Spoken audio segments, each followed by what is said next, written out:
Hey guys, it's Alex O'Neill here, playing The Legend of Zelda Twilight Princess. Sup? How you guys doing? So we just beat the Twilight Temple dungeon. Kind of. Twilight Palace. Twilight Palace, you can see it there. And yeah, we're ready to go. It's all done. We're set. So, we can go finish the game now and do all that fun shit, blah blah. Or we could, get some heart pieces. Which I think is what we should do. Have a little fun, I don't know, like, I'm trying to decide, there are a couple heart pieces that I know about that we could go, try and get. Actually, there's one. We could do the Cave of Trials, or whatever it's called.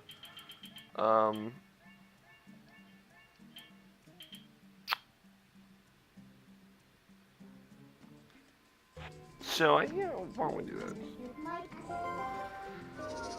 I believe we get a heart piece for doing that as well, so. Yeah, I figure it'd be fun to do it, maybe. It's just gonna take a while. We'll make this an episode. So, there you go. That's it. The end. Alright, thanks for watching, guys. Now, so yeah, this is kind of like I don't know what they call it. It has a name, I believe.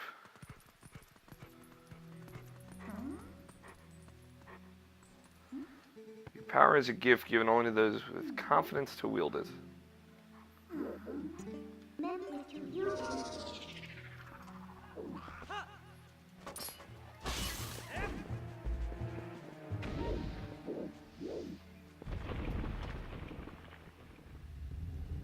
Basically, there are, I believe, 60 floors.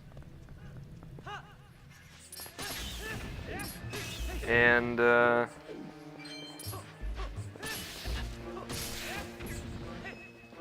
I got a yellow rupee. Oh, wait, I got a blue rupee. There's 60 floors and,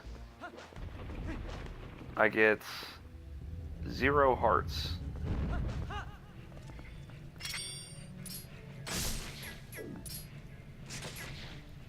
And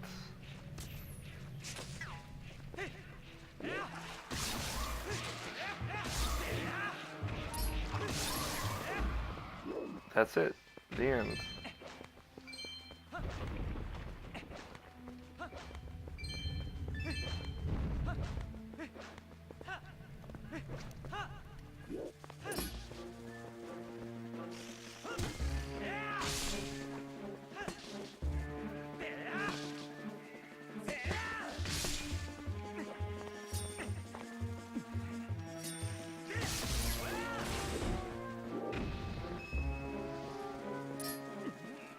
So,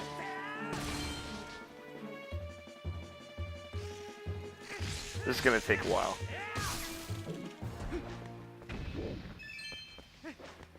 I don't know what I'm gonna talk about. We kind of came into this, and I was like, yeah, I can totally do this. I'm really confident. And I realized, like, oh shit, I gotta, I should probably talk. I mean, anybody can just watch someone do a video of this. But, and then maybe the people that like me, like all 2 of you guys, I love you guys, don't get me wrong. All 2 of those guys will watch me do this because they're like, oh, it's Alex. I like watching him do shit. And that's awesome.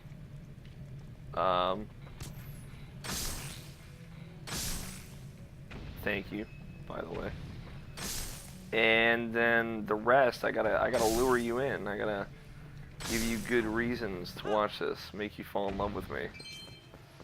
Use my, like, debonair, suave seduction tech. None of which exists. There is nothing debonair, suave, or seductive about me. So, you know, you can see my predicament.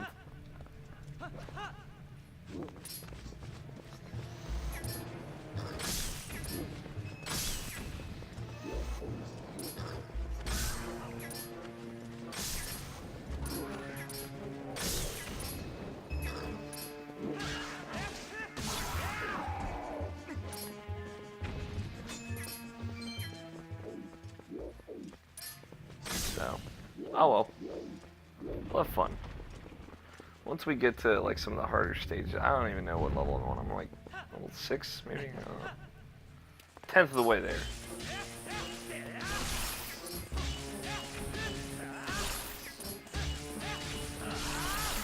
Ugh. Only lost 3/4 of a heart. I'm gonna keep an eye on the time so I know how long we're going.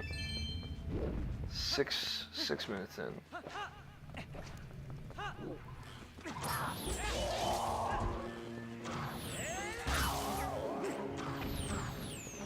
I like that shit just deflects off your shield. Even if it's like just hanging. Just hanging to the side, you know.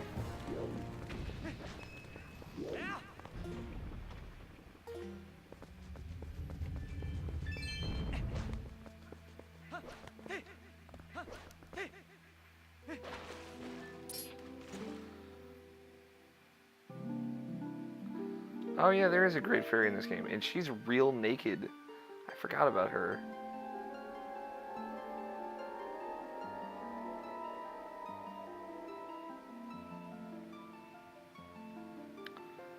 Yeah, she's very much naked. Welcome, hero, to the Cave of Ordeals. Cave of Ordeals. I am the great fairy. I reign over all fairies of this realm as their queen. In praise of your efforts thus far, I will release fairies to Orden Spring. From this point on, you will have need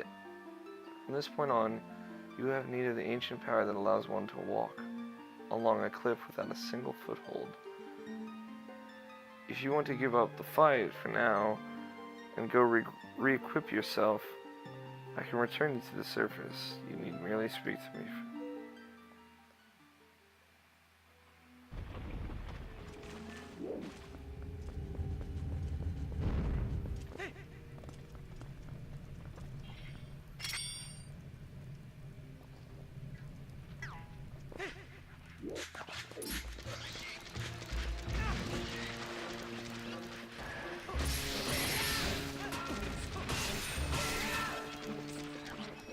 Well,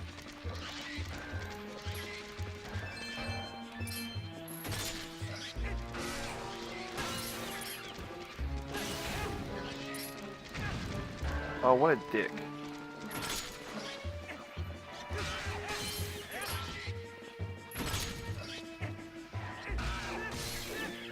You know, at least I decided to do this, though.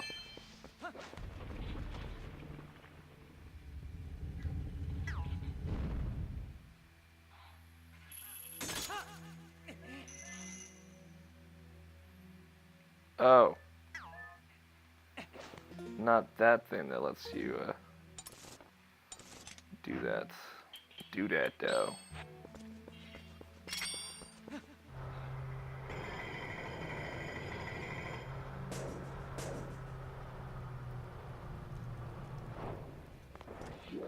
It's a giant shoe!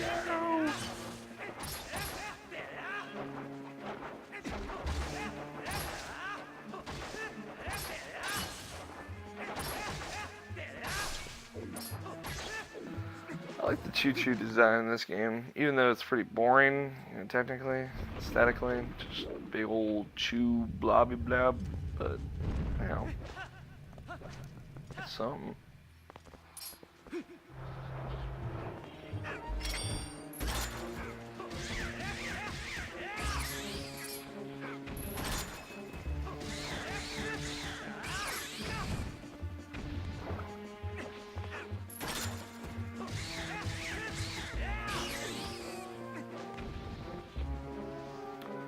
You know, Cave of Ordeals. 60 floors. Oh, jeez, you're just chilling there. All these little tight rooms. And the last floor, or it might be the last like 2 or 3, very difficult. Although, as I've learned playing through this game, it's not as easy as I remember. You know, it's not difficult, I don't think. This is not, Twilight Princess is by no means a hard game, but it is a lot harder than I gave it credit for initially. You know, like, what the fuck do I know, but it's been long enough since I played this game that, you know, who cares. But, you know, it's been a pleasant surprise, save for the snow dungeon, the destroyed mansion, which was just dumb.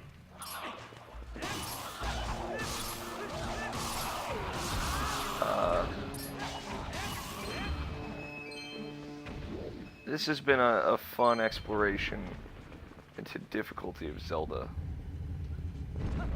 for sure.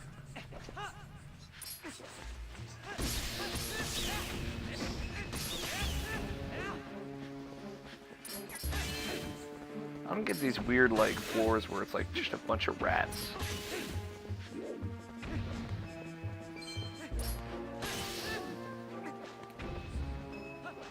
This won't be recent, this won't be recent by the time you hear this, by the time this publishes, but it's July 1st now, well, July 2nd, technically, I guess. I'm recording this at 4 in the morning because I can't sleep. I'm hoping. I just took like half a Benadryl. Not a full one. We're not going to have any repeats of Dark Times on Alex Plays Zelda, but God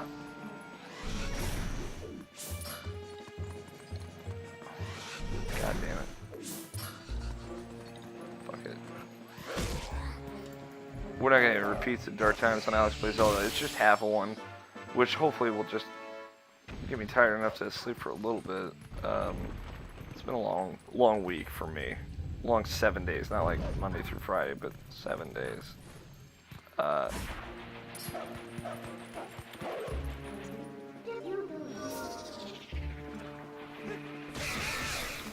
And a video on July 1st came out by Raptor,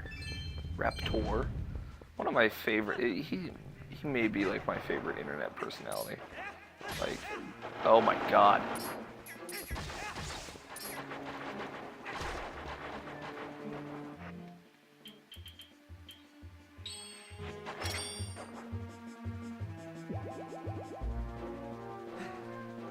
Got it. You got rare chew jelly in your bottle.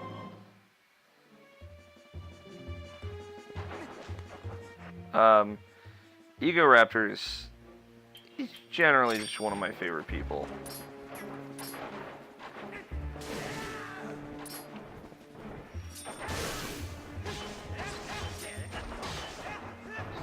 And he put out a video. He had a video series that I mostly watch him on Game Grumps. I don't really watch. I'm not too familiar with his videos. I'm just gonna waggle my Wii remote. Hey, look, it's working. I'm not too familiar with his videos, like his channel's videos, other than like the Awesome series.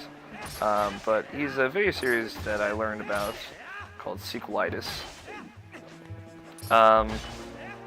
And it's awesome.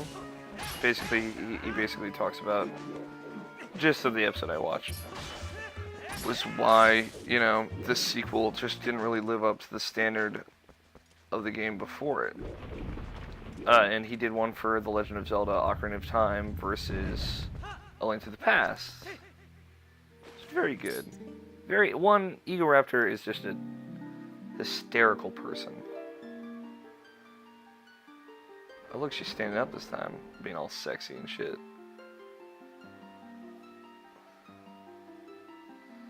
I'm impressed you made this far here. I praise your efforts this far. This fair and spring. From this point on, you will have needed the power allows one to break through massive frozen blocks of ice. You have the fight for now.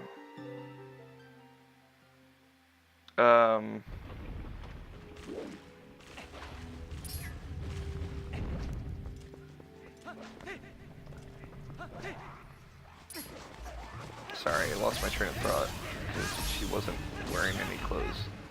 Or she wasn't really wearing any clothes. I apologize for being just another goddamn man. And Egoraptor, genuinely funny human being, brings me great joy. And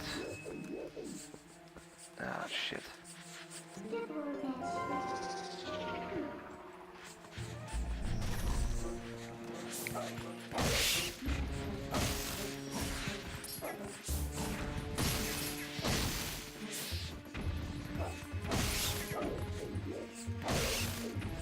Sorry, I'm getting very distracted pretty easily. Normally I'm okay. That's a lie. We all know that that's a lie.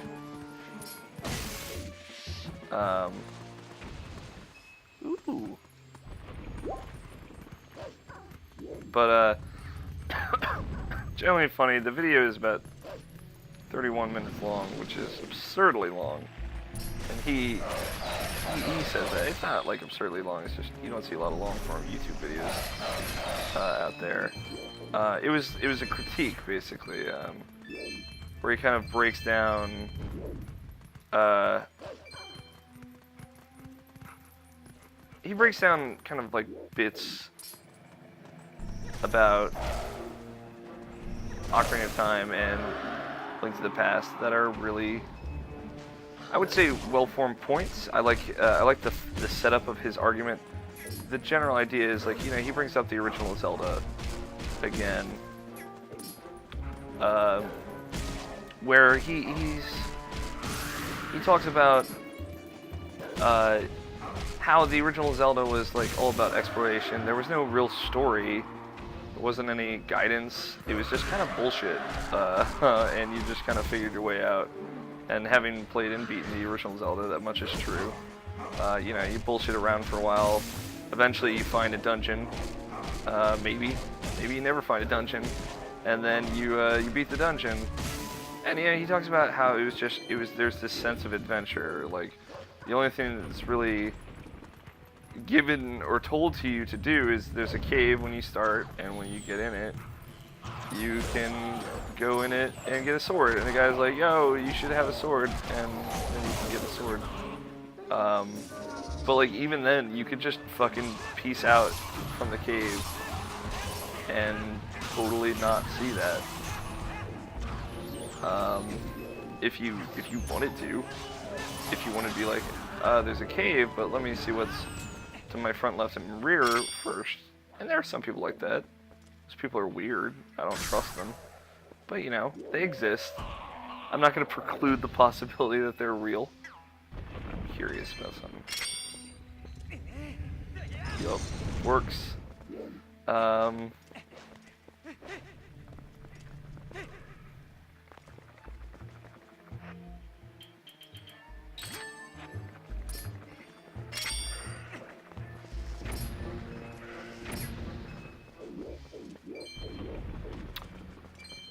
And, you know, he's touching on the fact that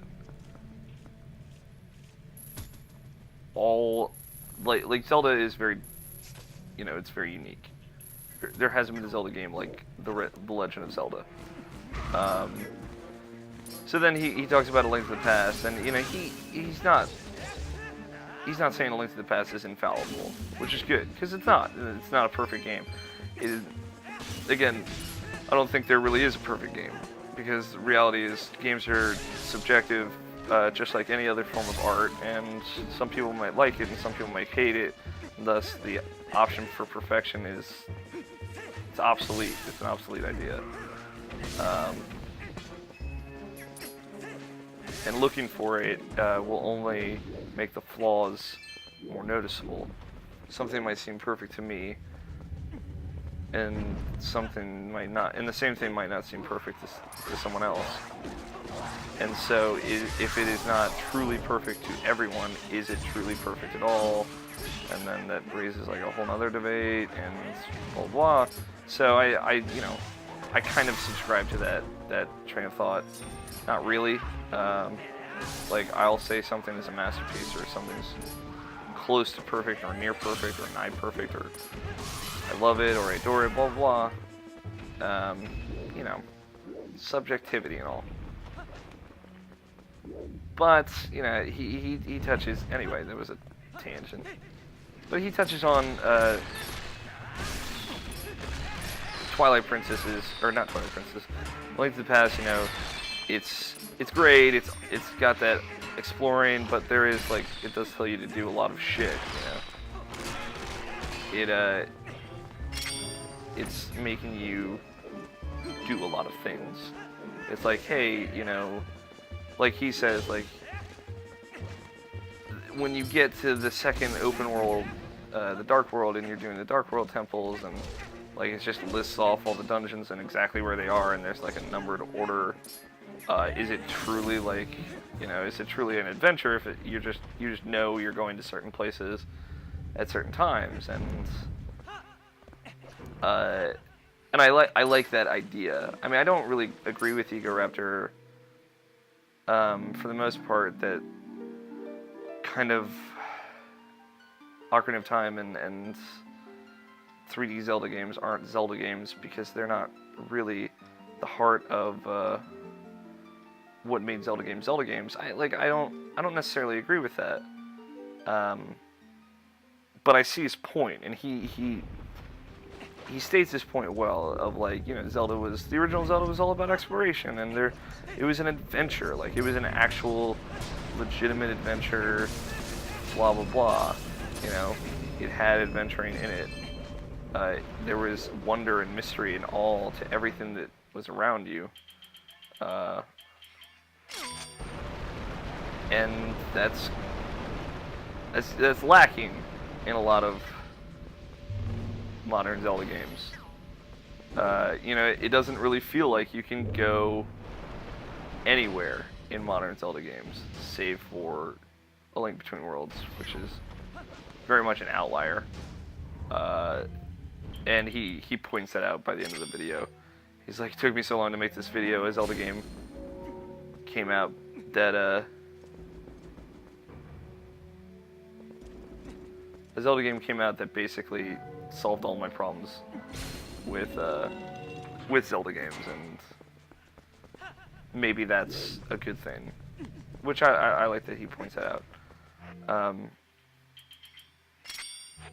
But yeah, like the ideas that he brought up were really good. Like he's like, one of the coolest things about A Link to the Past, and I didn't really think about it until I played it, but he's totally right, is that you need to get the big key not only to open the boss door, but also to open the big chest, which has the dungeon item in it.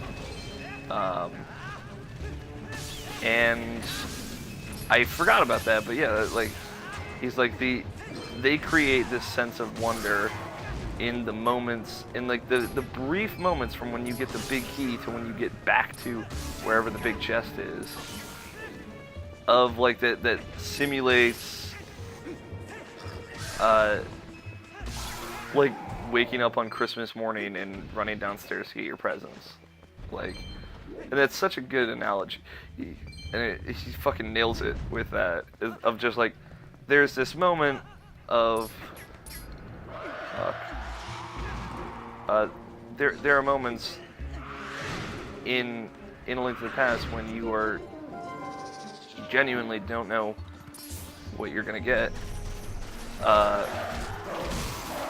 and that's awesome.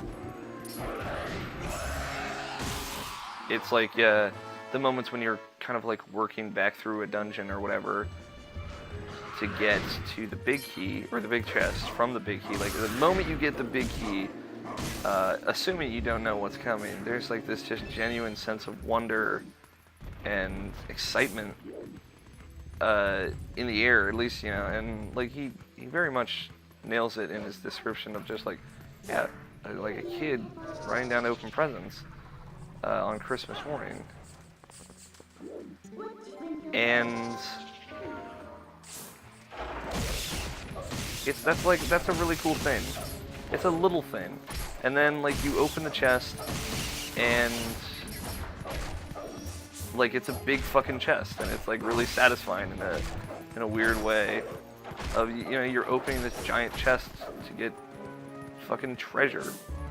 Like, that's awesome. And there's nothing quite like it. Oh, 1 heart, yay.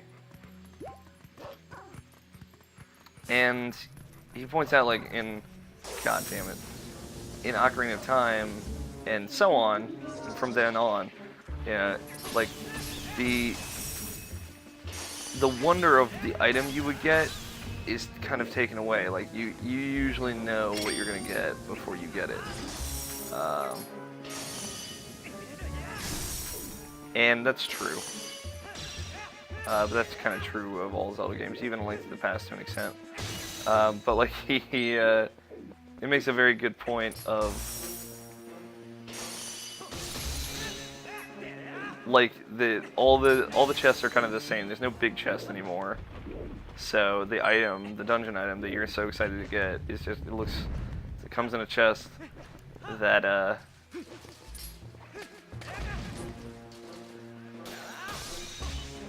that looks just like any other chest. And so it's not special anymore. And sorry, I'm trying to murder.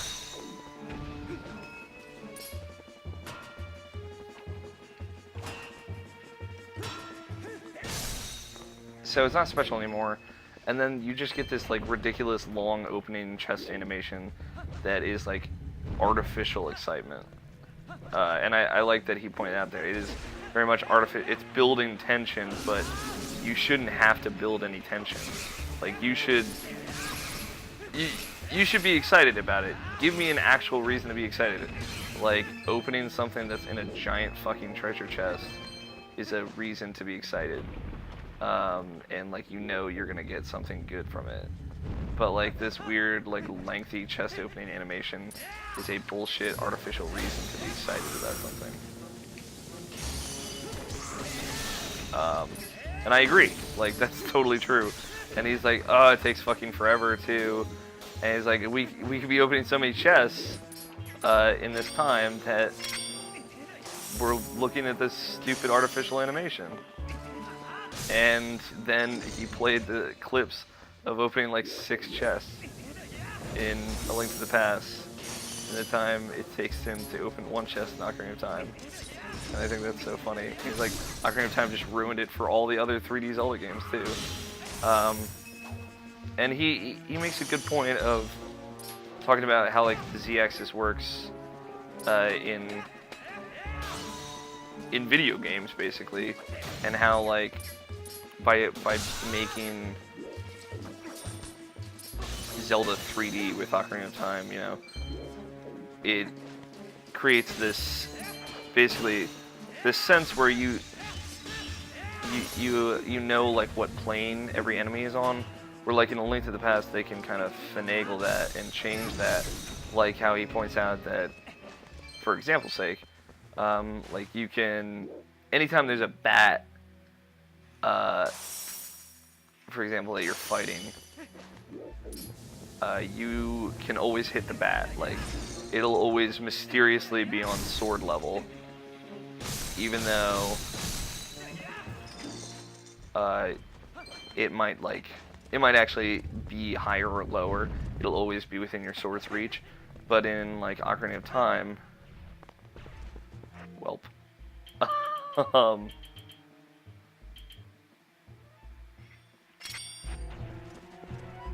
Let's get our swole on.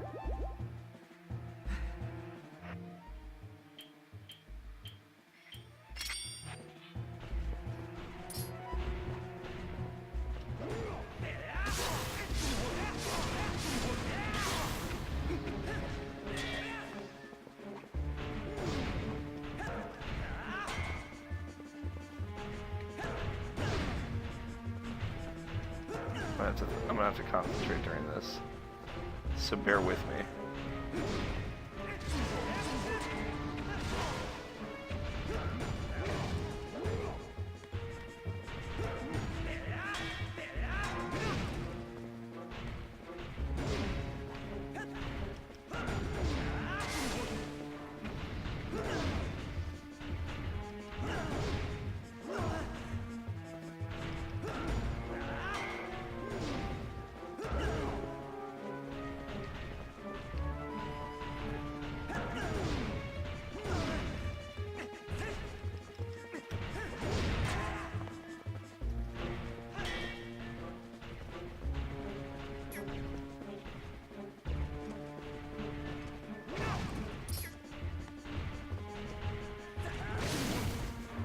Got one of them.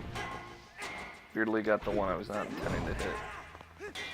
It's such BS that when you hit them from behind, their shield just is up.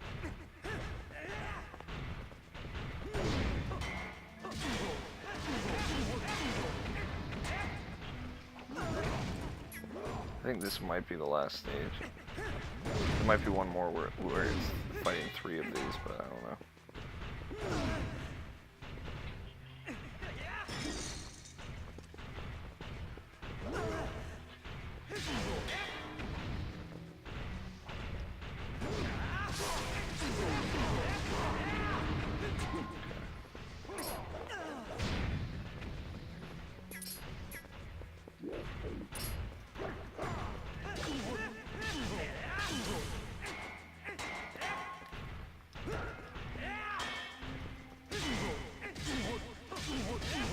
The fight music just kind of turned off.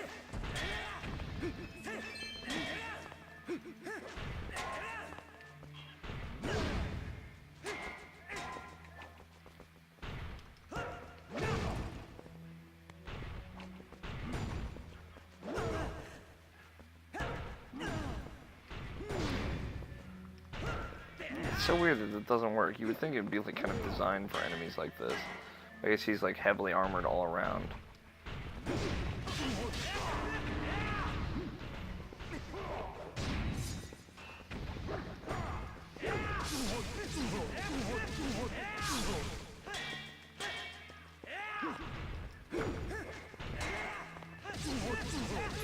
Alright. Only lost 6 hearts. That's not too bad. But Aaron Ego Raptor was talking about how like in 3D you kind of know the plane that everything is on. This, Great Fairy music here is also super beautiful. Impressing me this far. I'm praising your efforts. Fairies linear spring. From this point on, the power allows one to move freely from wall to wall.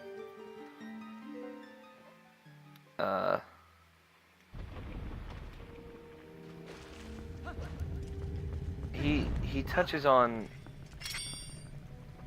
Oh, God damn it.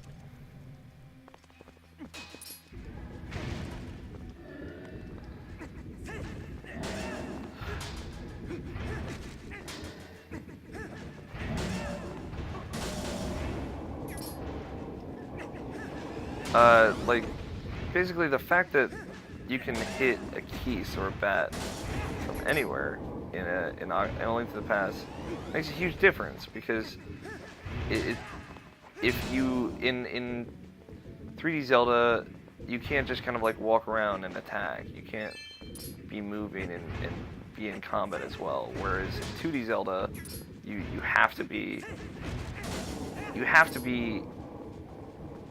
in 2D Zelda, excuse me, you can very much be like you can be moving around and solving puzzles and moving blocks and everything, but you can also be in combat as well. Like, you can easily switch between the two. But in Ocarina of Time, in a 3D Zelda, because of like the Z targeting system and the fact that you have to be focused on a creature because it can move around in so many different ways, and the way the camera works, you basically have to be focused on combat, or you have to be focused on puzzle solving. They have to be separate, which I think is a really interesting argument. And he's like, the fun of the combat was kind of taken out because of this, and I disagree there. I think the fun of the combat is still there. It's just different. It's a different thing. I do kind of agree with the idea that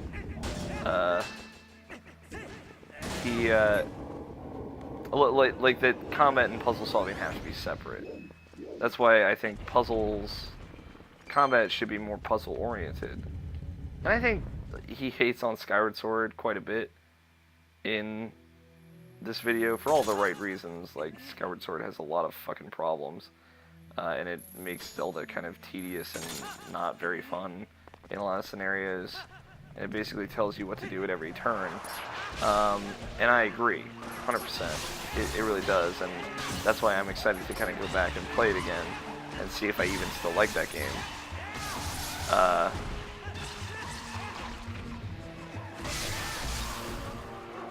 And he does touch enough on Skyward Sword, and the way he does it is very funny. But like that kind of disassociation between combat and puzzle that is not in 2D Zelda games. Like, you can still be moving around freely and attacking enemies and yada yada yada. That is definitely a very strong point, I think. And he supports it well. He explains kind of like his theory behind Z-axis, and well, basically not his theory behind Z-axis, but the importance of Z-axis and what it does, like, technically, on a technical level, to combat. And adding a third axis, other than just left and right, definitely changes things.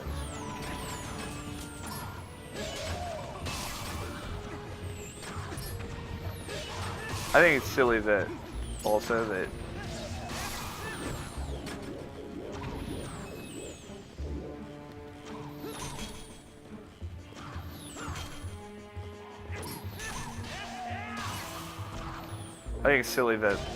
the power boost you get from the fairy tears and rare chew jelly and all that just disappears after you get hit, even like a little bit. Mostly because they never tell you that. That's pretty important information, I think.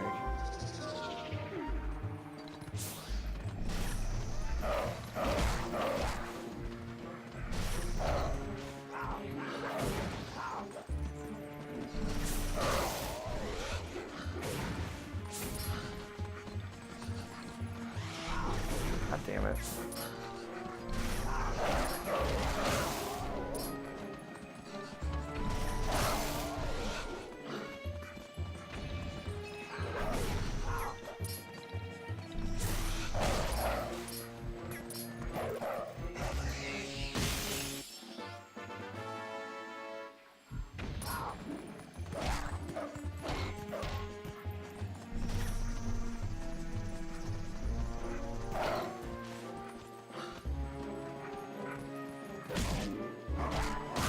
Oh.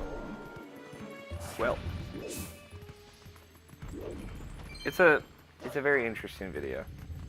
And it was a very long video, but it was very, very entertaining. Like, it was very funny. I would recommend anyone check it out, to kind of wrap up talking about it. I've been attempting to talk about it for like 20 minutes.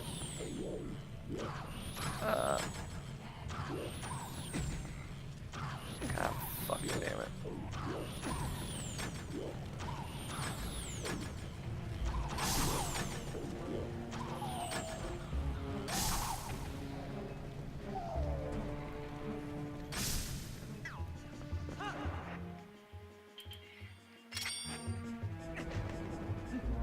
Got it.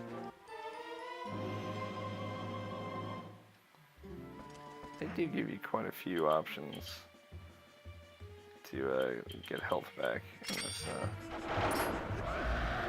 dungeon.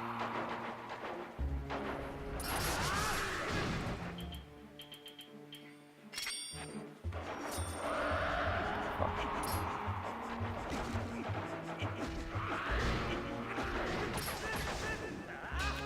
These are just the fucking worst, though.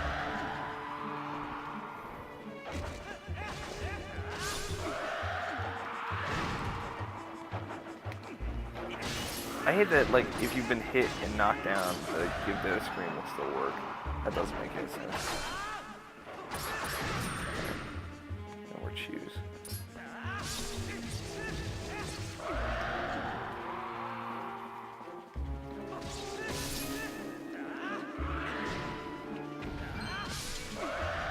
Fuck you.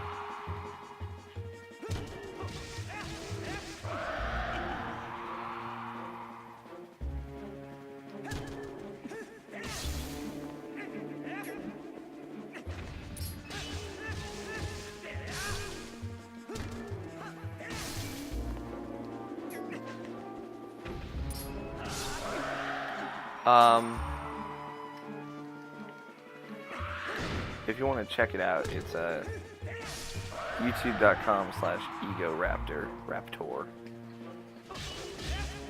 I would very, very, very, very highly recommend it. And pretty much any of his videos. Because he's awesome. And check out Game Grumps, youtube.com/GameGrumps. Because him and Aaron are on that, and they're awesome.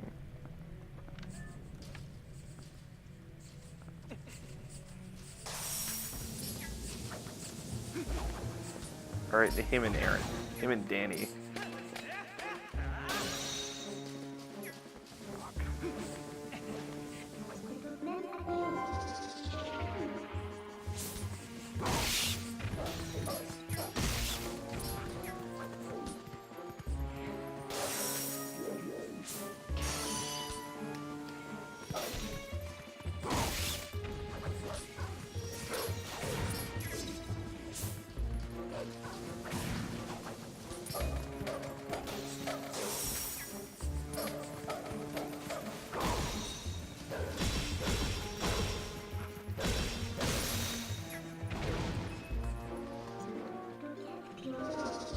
Ugh.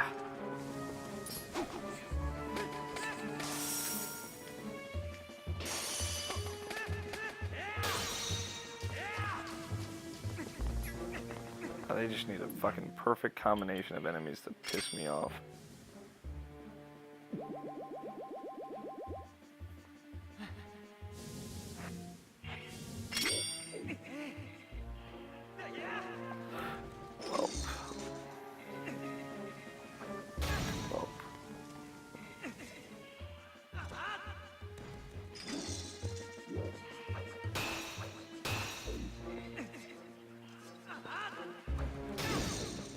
Just far enough.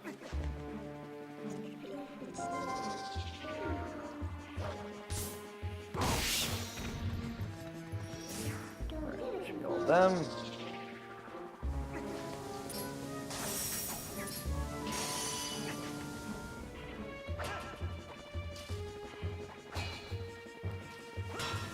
Fuck that. Fuck that.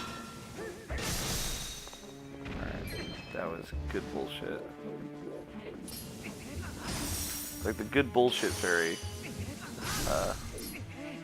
visited. Weirdly enough. Good bullshit fairy never visits. Usually it's the bad bullshit fairy of the west. It's like the good witch of the north, and the wicked witch of the west. Oh, come on.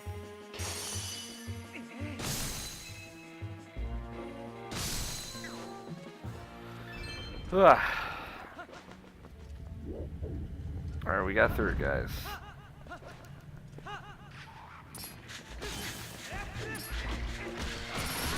Versus just this fucking pool of opossum-looking rats.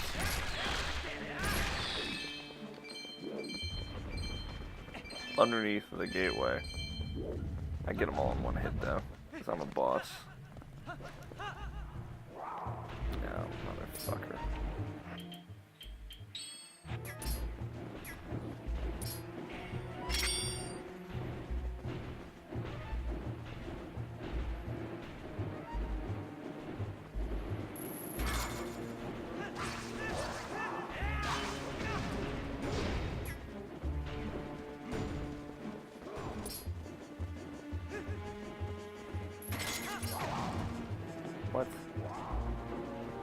I'm gonna try and get these guys first because the Iron Knuckle moves very slowly.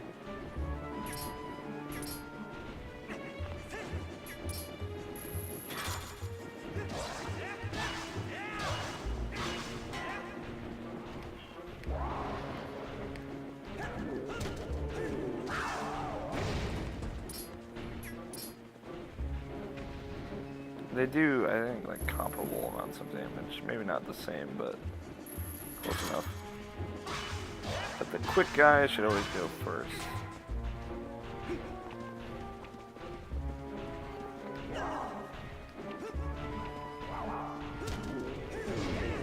I don't even know what the fuck happened there.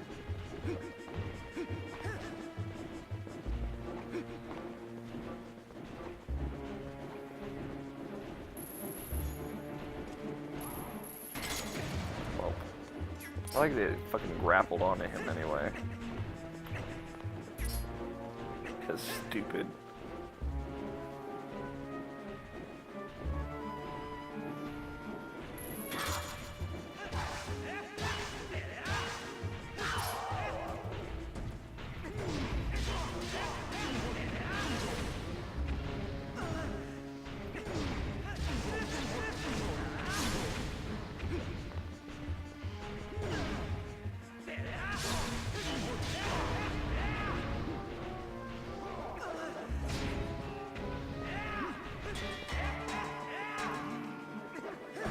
I like that their dynamic just changes so much.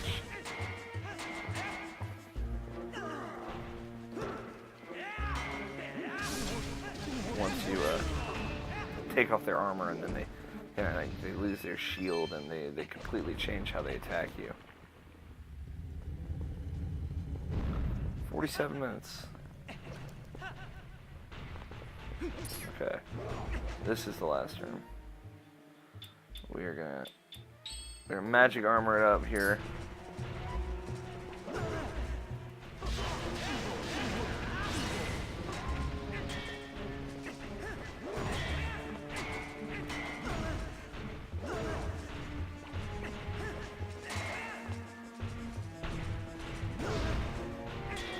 For those who don't know, what the magic armor does is while you're wearing it, it constantly is draining your rupees.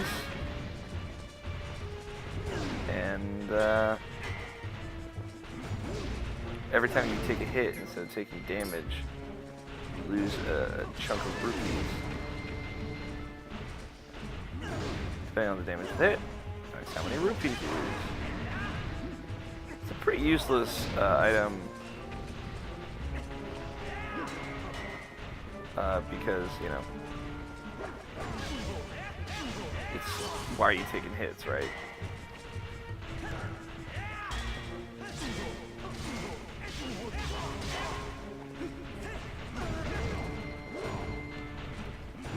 Like, step your game up. Clearly, you should be doing better.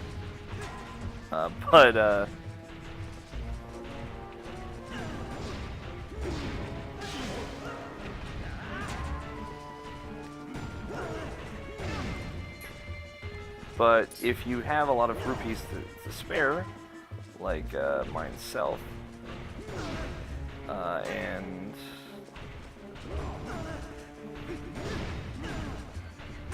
don't mind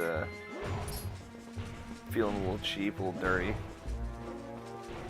which I don't mind for this room. I'd be fine. Like I could get through this room without dying. At least with my fairy, I think.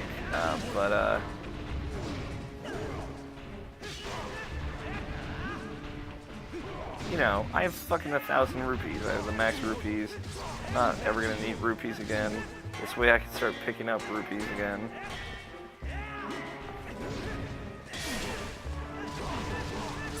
Magic armor looks really cool. And, oh. Really, it's a no skin off my back type situation. I don't need rupees anymore, I don't think.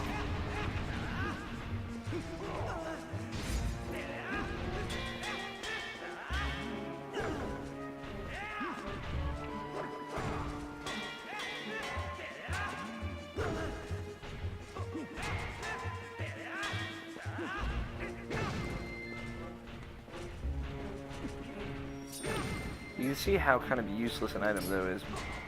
The item is though, because fuck does it burn through your rupees pretty quickly. Although this is a more difficult fight.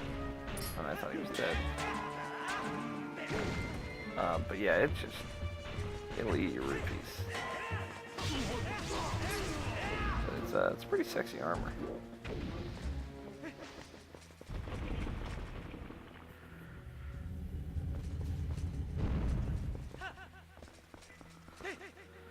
There we go.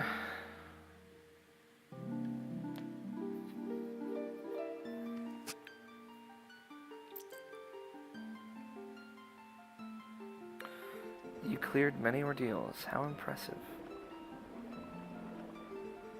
In praise of your courage, I will give you this blessing. You got the Great Fairy's tear. This sacred water contains the Great Fairy's prayers. I'll take a screen grab of that. Said to be with blah, blah, blah, blah, blah, blah. Drink this and you should be able to clear any difficulties that you might encounter ahead. If you ever need my assistance again, visit any spring. Many on the surface cry for one with powers like yours. You must go back.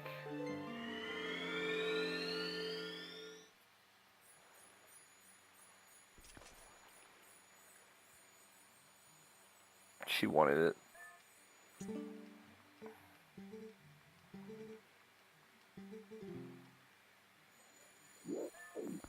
Totally wanted Link.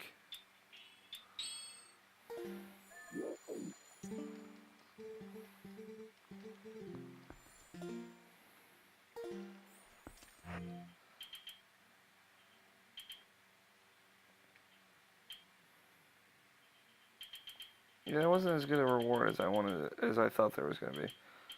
But it's a fun, it's a fun little challenge. I thought we would get a heart piece, but you get 3 of the pose. I think it was 3.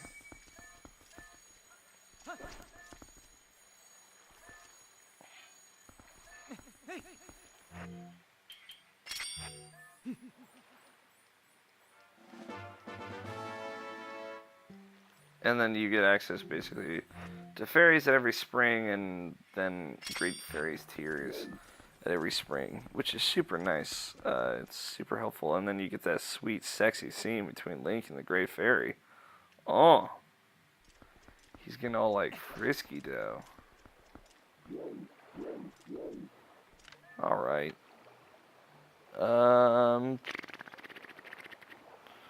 This really took up a full video for sure. Yeah,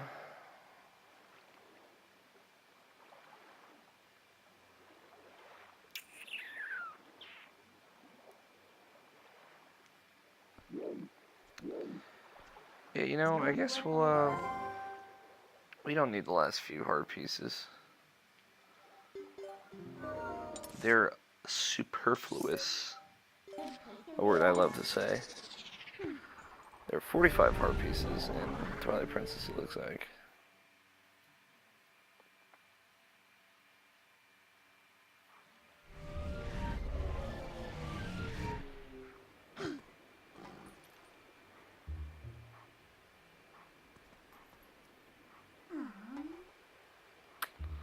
Just looking through like a big list. See if maybe, is it worth it?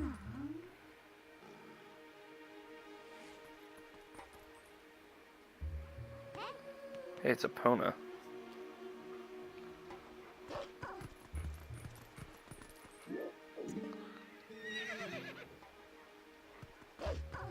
Nay.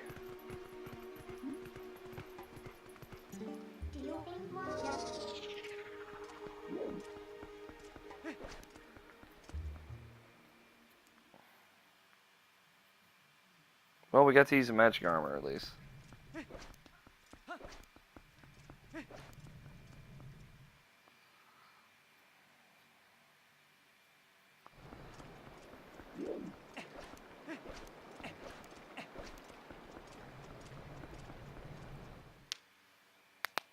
Oh, sorry if my knuckle cracking is annoying. This is a pretty cool cutscene. We actually finally get to see what the power of the fused shadows is. It's pretty horrifying.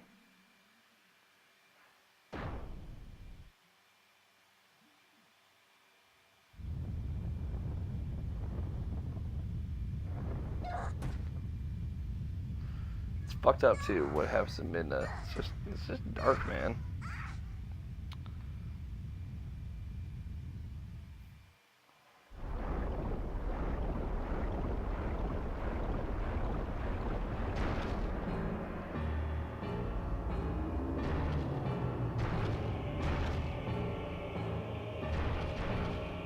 And that's horrifying.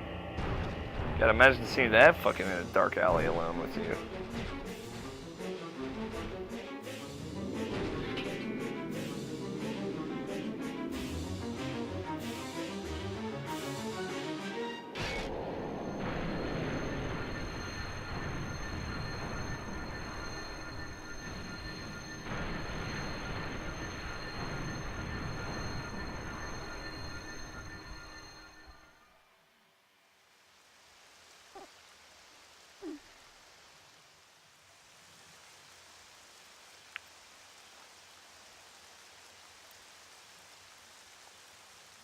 I like Link holding Midnight, it's pretty cute.